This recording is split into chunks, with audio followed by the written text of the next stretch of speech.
Assalamualaikum warahmatullahi wabarakatuh. Sebelumnya perkenalkan kami dari kelompok 1 kelas manajemen 4 pada mata kuliah manajemen koperasi yang akan mempresentasikan materi yaitu peran koperasi dalam perekonomian. Mungkin langsung saja ke pemaparan materinya. Pertama ada pendahuluan. Seperti yang kita ketahui bahwasanya koperasi itu merupakan badan usaha yang dikelola oleh anggota itu sendiri dan juga dimiliki oleh anggota itu sendiri. Dari mana tujuan daripada koperasi ini untuk mensejahterakan kehidupan setiap anggotanya. Jadi koperasi ini memiliki asas mengedepankan asas kekeluargaan daripada mengejar keuntungan sebesar-besarnya untuk pribadi. Lalu juga koperasi ini sangat berperan penting dalam perekonomian nasional karena dalam koperasi ini di dalamnya mayoritas para pelaku kegiatan ekonominya itu berasal dari tingkat kecil hingga menengah, yang dari mana koperasi ini sebagai wadah untuk memperkuat posisi perekonomian masyarakat.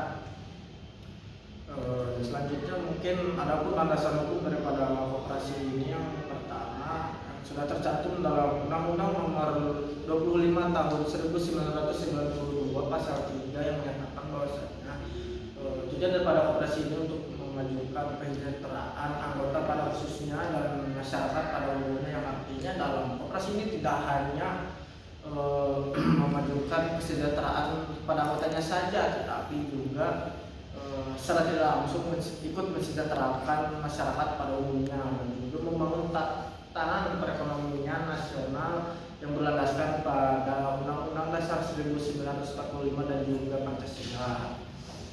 Yang mungkin di sini ada peran dari koperasi untuk perekonomian. Pertama itu ada mengembangkan kegiatan usaha masyarakat.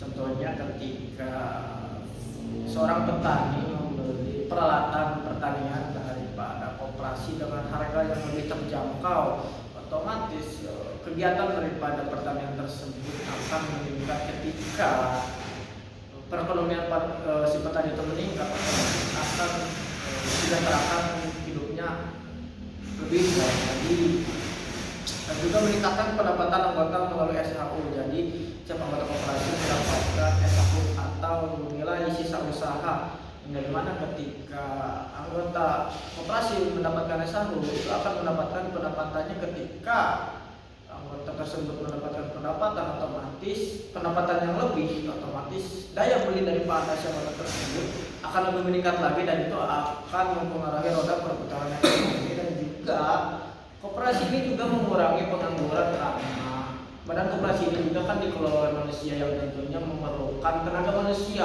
untuk menjalankan usaha koperasi ini, dan juga meningkatkan taraf hidup masyarakat. Sudah pasti ya, sudah dijelaskan dalam landasan hukumnya yang sudah tercantum pada Undang-Undang Nomor 5 Tahun 1992 pada Pasal 3 tadi, dan juga terus mencerdaskan bangsa. Ini dalam koperasi ini tidak hanya seputar simpan pinjam dan sebagainya saja, tapi juga ada pendidikannya. Biasanya itu melalui pelatihan atau workshop kepada anggota koperasi itu sendiri, yang kemudian anggota koperasi itu sendiri mengimplementasikan ilmu-ilmu yang telah dipelajarinya kepada orang lain dengan cara berinteraksi. Setelah berinteraksi tersebut, orang-orang yang sudah berinteraksi dengan anggota koperasi yang memiliki nilai akan mendapatkan keilmuannya dan dengan otomatis tertransfer dengan otomatis lah, katakanlah. Selanjutnya ini ada nilai dasar koperasi, yang dari mana nilai dasar koperasi ini dibagi menjadi dua, yaitu nilai dasar koperasi pada operasional dan juga yang diyakini oleh anggotanya. Yang pertama itu ada nilai dasar koperasi secara operasional, yaitu kekeluargaan dan gotong royong. Seperti yang sudah saya katakan pada pendahuluan tadi, bahwasanya koperasi ini merupakan badan usaha yang memiliki asas kekeluargaan di depannya, dan keluarga itu di atas segalanya, di atas kepentingan pribadi dan sebagainya. Oleh karena itu kekeluargaan dan gotong royong ini sangat pegang nilainya oleh koperasi ini, dan juga mengelola diri sendiri, yang artinya dalam koperasi ini setiap anggotanya itu mendapatkan penghasilan di dalamnya, yang artinya ketika dia mendapatkan penghasilan itu berarti dia menolong hidup dirinya sendiri untuk memenuhi kebutuhan dasar. Contohnya katakanlah Selanjutnya itu ada tanggung jawab, dan bagaimana setiap anggota koperasi ini harus memiliki rasa tanggung jawab dalam menjalankan tugas-tugas yang telah diberikan dengan serius mengerjakannya dan tidak kabur daripada tanggung jawab itu sendiri. Dan juga demokrasi ini pada koperasi setiap keputusan yang diambil biasanya diambil daripada keputusan bersama yang dapat didapatkan melalui musyawarah, yang artinya koperasi ini memiliki sebuah demokrasi.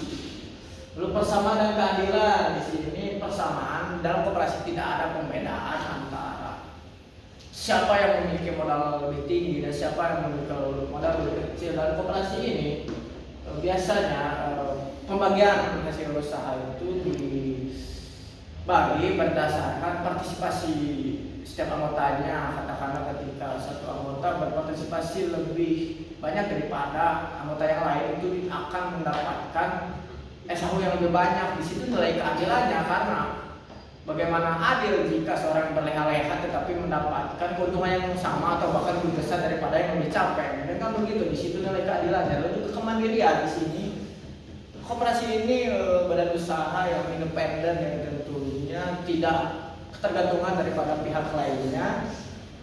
Mungkin selanjutnya itu ada nilai yang diyakini oleh anggotanya. Yang pertama, kejujuran. Jadi sangat penting kejujuran ini, karena kejujuran itu menimbulkan kepercayaan. Ketika kepercayaan sudah tidak ada, mungkin itu sangat tidak bervalue. Mungkin keterbukaan atau transparansi, jadi ini sangat penting karena mencegah hal-hal yang tidak diinginkan seperti mungkin korupsi dan sebagainya. Tanggung jawab yang jelas, anggota koperasi harus bertanggung jawab dan kepedulian terhadap sesama, karena koperasi ini memiliki asas kekeluargaan di dalamnya, jadi harus peduli terhadap sesama anggota. Lalu kemudian ada koperasi sebagai organisasi bisnis yang akan disampaikan oleh sahabat saya, itu sahabat Nova Najib Wijaya. Silakan. Lalu di sini ada koperasi sebagai organisasi bisnis. Nah, koperasi dalam perspektif organisasi bisnis ini artinya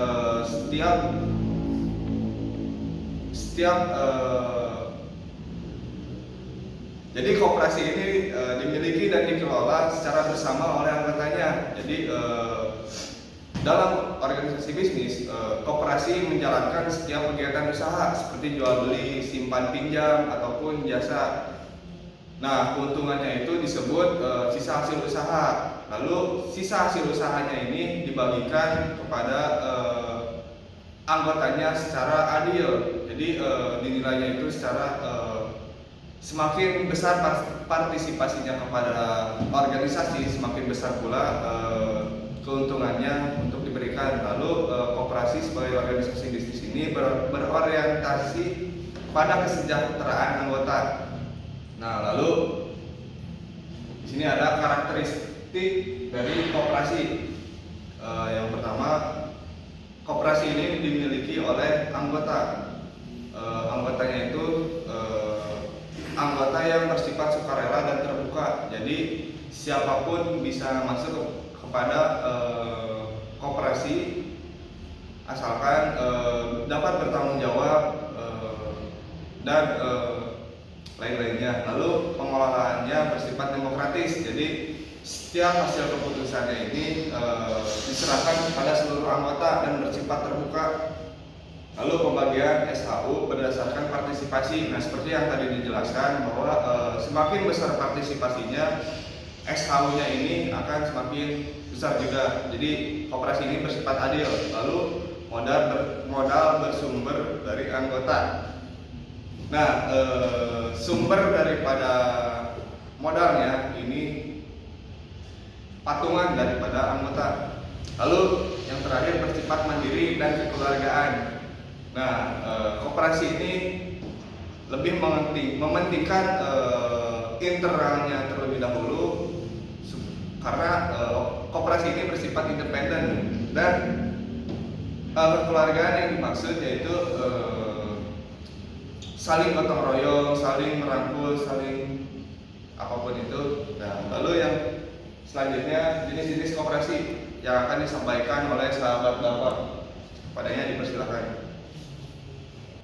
Yaitu jenis-jenis koperasi. Di sini ada 5 koperasi, 5 jenis dari koperasi. Yang pertama yaitu koperasi konsumen. Nah, koperasi konsumen itu adalah koperasi yang saya bilang tempat untuk menyediakan bahan-bahan untuk anggotanya seperti dari bahan baku, bahan peralatan rumah tangga yang mungkin dari segi harga relatif murah daripada pasar-pasar lainnya. Yang kedua yaitu koperasi produksi. Koperasi produksi adalah koperasi yang menjadi wadah bagi anggota-anggotanya untuk memproduksikan hasil-hasil daripada usaha-usahanya seperti dari petani, nelayan, dan dari pelaku-pelaku usaha lainnya. Yang ketiga yaitu koperasi simpan pinjam. Nah, koperasi simpan pinjam ini adalah koperasi yang bisa dibilang lembaga. Koperasi simpan pinjam ini adalah koperasi lembaga keuangan yang untuk anggotanya bisa meminjam atau menyimpan uang dengan bunga yang relatif lebih rendah. Nah, koperasi ini bisa menjadi salah satu alternatif lah bagi anggotanya untuk menyimpan atau meminjam uang. Yang keempat yaitu koperasi jasa. Nah, koperasi jasa ini adalah koperasi yang menyediakan layanan-layanan seperti pendidikan, kesehatan, dan sebagainya lah. Yang terakhir yaitu koperasi pemasaran. Koperasi pemasaran itu hampir mirip dengan koperasi produksi, yaitu menjadi wadah lah bagi anggota-anggotanya untuk menjual belikan hasil produksinya seperti sayuran, ikan, dan lain-lainnya. Dan mayoritas anggota koperasi pemasaran itu adalah seorang pelaku usaha. Nah, mungkin sekian materi yang dapat kami sampaikan. Barangkali dari teman-teman atau sahabat-sahabat sekalian ingin menanyakan materi terhadap koperasi ini, barangkali ada yang masih kebingungan, belum paham, kok bisa bertanya. Jadi Bapak Dilani ingin bertanya kepada teman-teman di depan, apa perbedaan apa keunggulan lah dari koperasi dibanding dengan lembaga-lembaga ataupun organisasi-organisasi lain yang berfokus sama dengan koperasi. Apa yang membuat kita berpikir lebih baik koperasi lah daripada yang lain? Terima kasih. Baik, yang mungkin yang menjadi keunggulan daripada koperasi ini daripada organisasi keuangan lainnya yang menjadi pembedanya adalah koperasi ini merupakan badan usaha yang di dalamnya tidak hanya sekedar mengejar keuntungan saja, tetapi juga ikut mensejahterakan anggotanya itu sendiri. Berbeda dengan lembaga keuangan lainnya yang ingin mendapatkan keuntungan yang sebesar-besarnya. Dalam koperasi ini tidak seperti itu. Dalam koperasi ini lebih mementingkan kehidupan, kesejahteraan, taraf hidup anggotanya itu sendiri, dan juga ikut berpartisipasi dalam mencerdaskan kehidupan bangsa. Yang sudah diterangkan tadi bahwasanya koperasi ini tidak hanya menyediakan layanan keuangan dan sebagainya saja, tetapi juga dalam pendidikan juga ada, yang artinya dalam ketika kita memilih koperasi, yaitu artinya kita juga ikut mencerdaskan kehidupan bangsa yang nantinya akan mendorong pertumbuhan ekonomi itu sendiri untuk kebaikan negara. Mungkin dari sahabat-sahabat lain ada tanggapan. Nah, lalu dalam koperasi ini kan sudah dijelaskan bahwa koperasi ini bersifat demokratis, yang dimana sesuai dengan prinsip daripada Indonesia.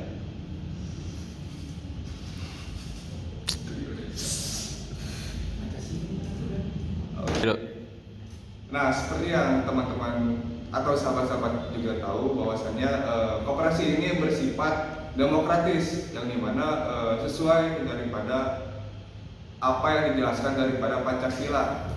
Jadi ini merupakan sesuai gitu dengan perekonomian di negara kita ini.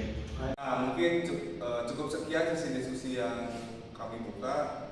Mungkin secara garis besarnya kesimpulan daripada materi kali ini, koperasi berperan penting dalam perekonomian Indonesia, yang dimana dalam koperasi ini